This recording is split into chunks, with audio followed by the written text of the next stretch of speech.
Okay, so after 2.5 years of owning this car, here it is. I've been driving around with these park benches for way too long. So today we're going to change this park bench to a handrail. Not just any handrail, a fiberglass handrail. This handrail fits into here, so probably 3 inches, 4 inches of stick out. You notice this bumper's tucked in probably 2 to 3 inches compared to OEM. But we also have a replacement which comes flush up to here. So we're going to be doing front and rear bumper. And besides the front and rear bumper, we're also going to put on this front lip. All right, we just have it sort of mocked up. Sometimes you guys just have to visualize your win. So sounds easy on paper, but I'm sure there's a lot of things that I'm going to come across. So I'm going to start in the front. You guys know why we're doing the front? Because I can crack my garage door and get a nice breeze and not be in the hot sun. That's the only reason why. Pop your hood. Since I love wasting time, I wasted a lot of time on this bumper straightening it out. Because this thing used to be all twisted. So yeah, it makes it a little easier because these bolts have been taken off. They're not rusty and hard to get to. Another 2 on the frame rail here. Luckily, I am missing a bolt for some reason. Oh yeah, we didn't even put any hardware on that side. That was probably to help with alignment. There it is. No hardware in there. You guys are probably asking, what's holding it in? Well, there's this guy. And another one. Blast this guy off. Only thing holding this thing in is the connectors for the lights, which is in the engine bay. With a connector that I'm probably gonna break. The stock bumper probably stuck out this much. Probably stuck out this much, and I tucked it that much. Which was a cool mod, but you know, I'm ready to move on. Well, we broke the wire anyway. Okay.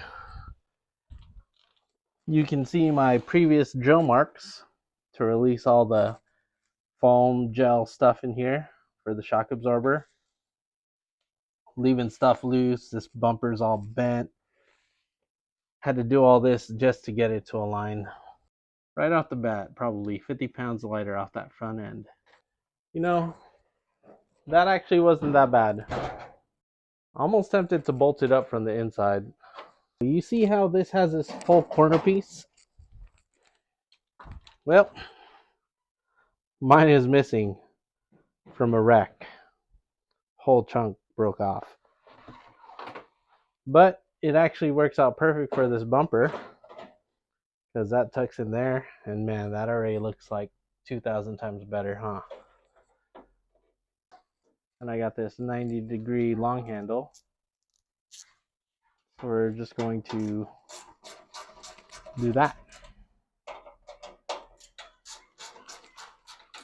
This would be a mounting point I'd want for that bumper. Alright, so basically I'm just going to cut along this radius here, this body line. Alright, so I cut this side off, and I'm going to cut a little more here and a little off the top. The past coming back to haunt me, I gotta get this kind of decent, and this whole front valence is all twisted, so I gotta remove it.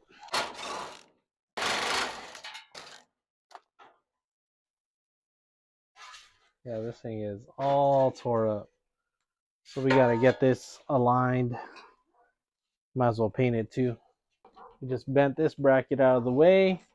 I can get a dolly behind here and start hammering. This is gonna take forever.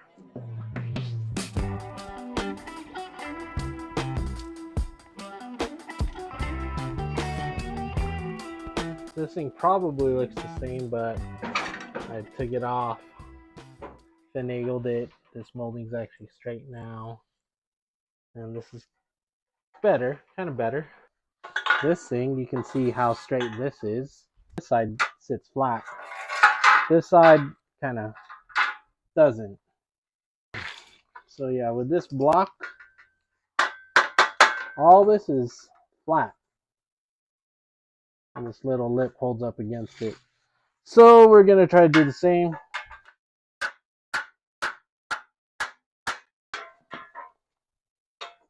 That is definitely better. Let's do this. All right, well, we got to do this part now. This thing's pretty jacked.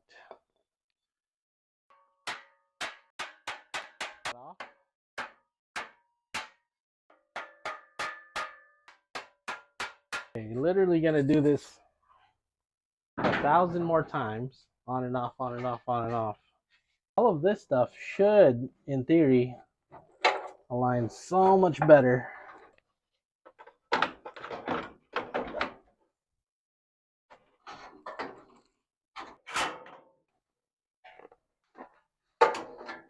Yeah, that's looking kind of decent right there. We just have the bumper floating. It's not even aligned on the other side. All right, after hours of finagling and looking, I made a mark here on the outside and inside so I know where to drill. Just because I'm going to drill a sheet metal screw just to hold this in place, because likewise there.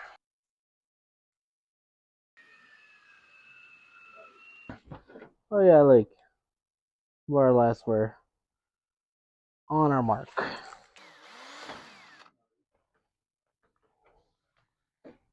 Cool. Check out that fitment. I could probably tighten this side a little more.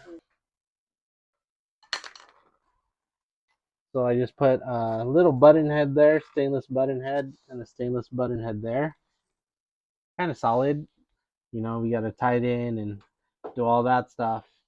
And then I got this with the M6 Allen, and I flattened this lip out so it sits on top. Now I'm going to make a bracket out of this pencil rod, and it's going to literally sit in there. Let me show you. All right, so we're going to get this big hammer. We're literally just going to, and what we're going to do is we're going to clean up this edge. And then we're going to go 4 1/4. All right, so we're going to drill and tap this. We're going to tap one side with a 6x1, and we're just going to drill the other.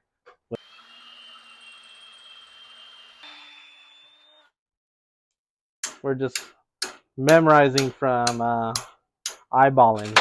Somewhere around there. And this side's going to be back. Let's say somewhere around there. If you see what I'm talking about, this side will go in here, and this side will be bent there.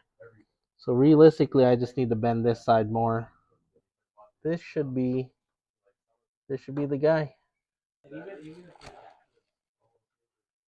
It's the next day. I decided just to paint it because by the time I finish and fit everything, it's going to be nighttime. It's going to be cold. So I want to prime this and wet sand it just to get some of the marks out of the gel coat. So we're just going to we'll do a fat coat of primer because I got to run some errands right now. So we'll do a fat coat of primer, let this dry, and we'll come back to wet sand it.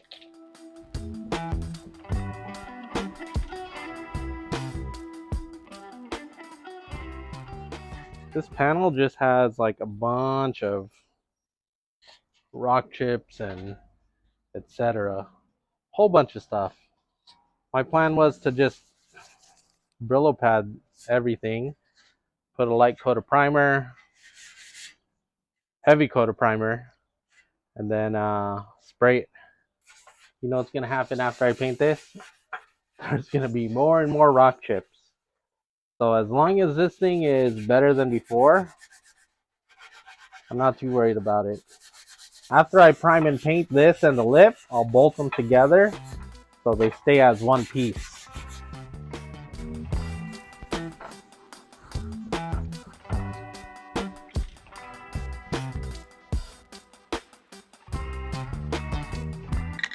yeah, we are essentially out of primer.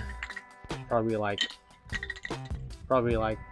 10 seconds worth of spray in here, and I'm gonna save that if I need to touch anything up.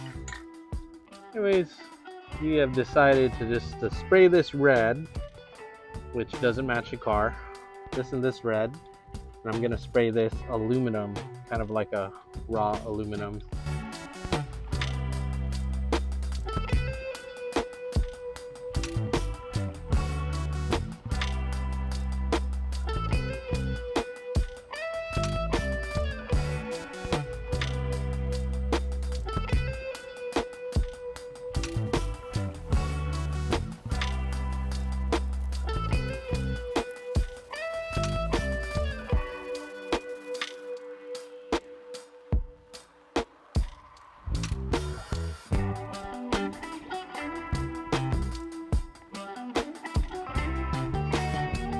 As you notice, I ran out of primer. As you notice, I took off the trim and I just took a Brillo pad, cleaned it up, shot whatever primer I had left, and now we're just going to do the same aluminum coating.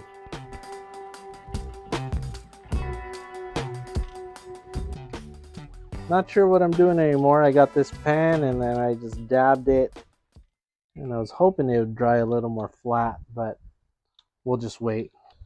Couldn't forget to spray the little bracket black, so we did that. Maybe we should start by bolting the lip to the lower valence. Touch it in a inconspicuous spot. Okay, it's dry. It's not tacky anymore.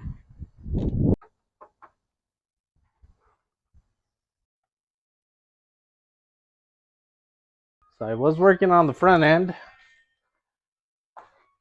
Had to super glue this light because it had broke. Seems good now. Had it clamped for a little.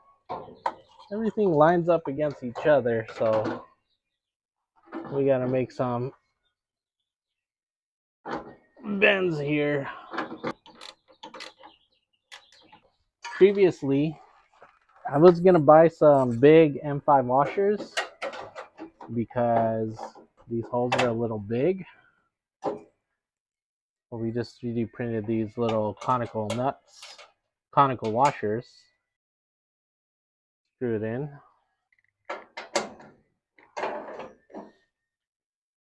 We have one here too. This is an M5.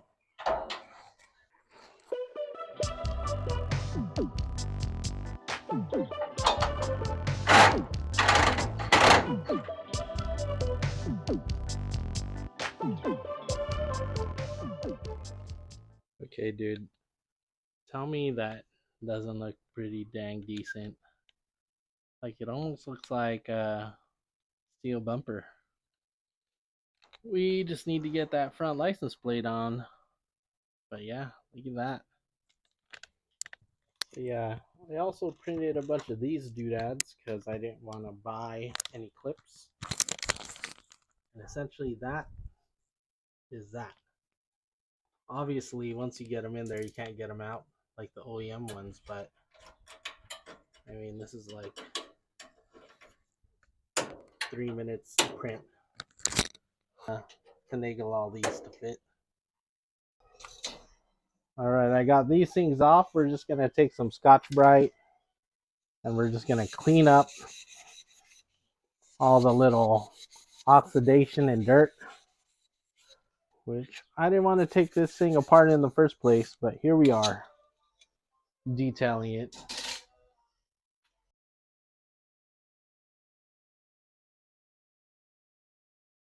If you've ever dealt with this grill, it's terrible. Oh, so even aligning the washers and putting the washers, everything about it is terrible. And I hope I can get this in here now. Okay, yeah, there we go.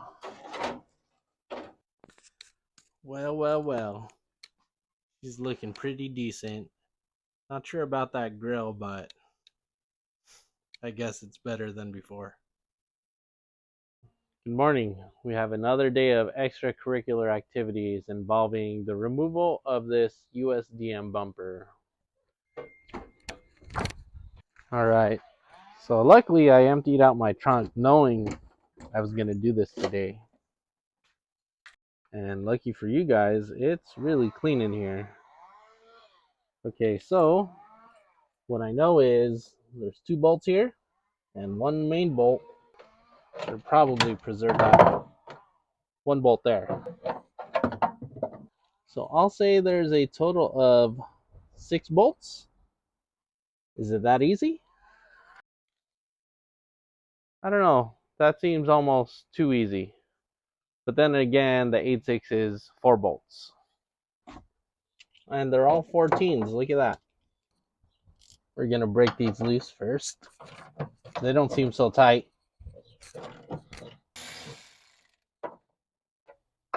Okay.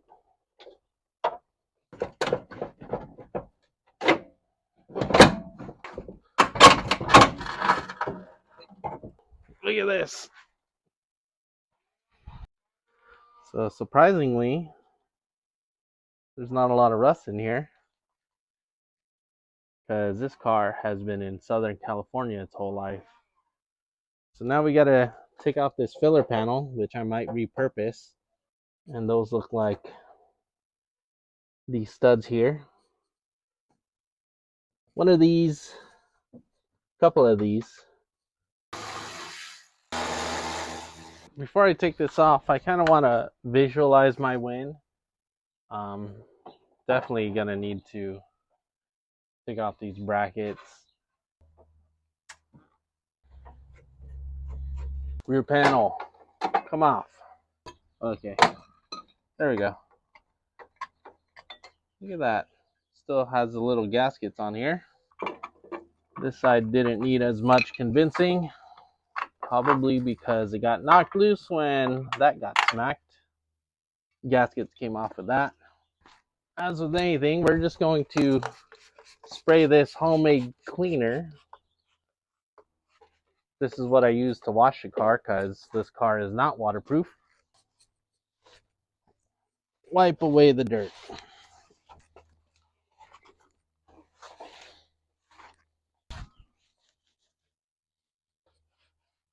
This car is looking a little naked. Let's visualize our win. Oh, yeah, front license plate too. Or should I say rear license plate gets kind of covered here. How's that looking? Is it looking good from that angle? Okay, so after scratching my head a couple times trying to figure out how I'm going to mount this, I've decided to get the stock filler panels. Just gonna drill out the spot weld there, and then we're literally going to mount the bumper on these tabs, which doesn't make sense because to unbolt the bumper, it'd be interlocked. So these are just gonna hold their place. These are gonna stay in the same location, and you would unbolt it from the outside. Or I could just keep these and preserve these or sell them on eBay because they're kind of worth some money. Okay, with the magic of 3D printing, take off this support layer. We have made a little bracket doodad. So here's one side. I made a little hole here, so this is where the bumper is going to bolt onto. That's countersink here. Some post finishing here. Had to sand that and sand that because I didn't know what I was doing. Bolts on there. All right, we drop in these doodads just like that. Get these in place. Get your bumper kind of click it into place. Okay, so I printed out new brackets because the other ones were too fat. So we'll try these nunchucks.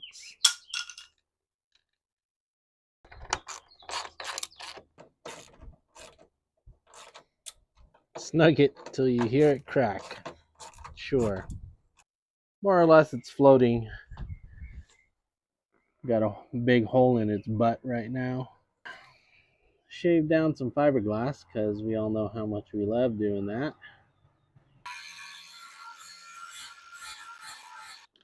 we're gonna do our best and just kind of drill this thing. Literally put these on and I drilled those through. And then we have these extra supports just for a little something something. And then we have that, which is clearanced, which this is clearance to clear the license plate. And then yeah, I dropped the bumper a bunch of times. So I decided to put another fresh coat of aluminum paint on there. We're all guilty of this, putting on parts that are wet and trying to be very careful. Be very sneaky about it.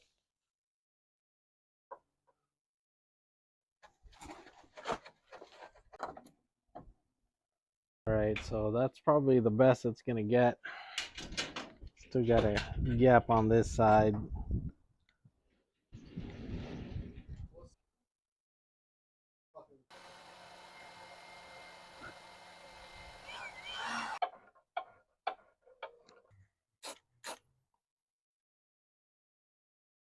Okay, that's terrible. Again, there it is. Nice and short and stubby with our naked booty hole. Okay, so after 2.5 years of owning this car, here it is. Did I mention this lip is mounted incorrectly, but I like how it's mounted, so I'm gonna leave it. So let's review what we did. We mounted the front bumper. We chopped that filler panel. We painted the grille silver and painted the badge. We added that lower valence and we added some red to it, rattle can red. And this paint is just regular spray paint. And if we head off into the rear of the car, we took off the big park bench, and there's a big hole at the bottom because we don't have the filler panel, but that's okay because it definitely looks better than before.